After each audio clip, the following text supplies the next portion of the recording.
Bon les amis, arrêtons de nous comparer aux autres.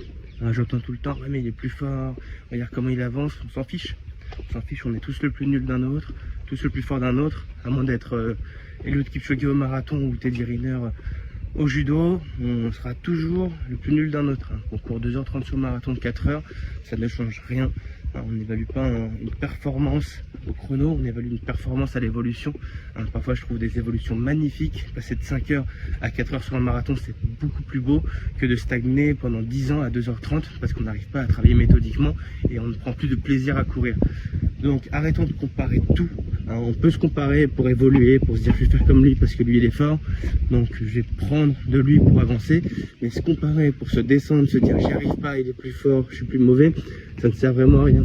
Comme les triathlètes avec les vélos, on s'en fiche que l'autre il a un plus beau vélo, un vélo à 10 000 euros, à 15 000 euros. C'est pas le matériel qui fait le cycliste pareil. Donc ça peut être très très néfaste de se comparer sans cesse. On s'en fiche. On s'en fiche complètement. Regardez votre progression, tout le monde s'aligne sur une ligne de départ pour la même chose, pour le plaisir, pour se dépasser, pour s'améliorer. Et il n'y a aucune raison d'être mal, de se dire j'ai pas envie d'y aller, d'avoir le trac.